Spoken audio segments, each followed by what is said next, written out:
मैं हूं सुहेल राना। इंतहाई अफसोसनाक खबर है कि रेस कोर्स तक तो वो आए थे, अभी वो रावलपिंडी भी आ गए।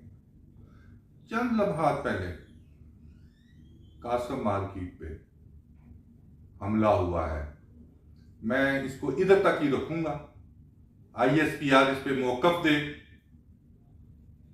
ये मत बताएं ISPR वाले के उधर 3 बंदे मार गए, उधर 4 मार गए, इधर 6 मार गए, इधर 20 मार गए। बताएं रिएक्ट क्या हुआ है।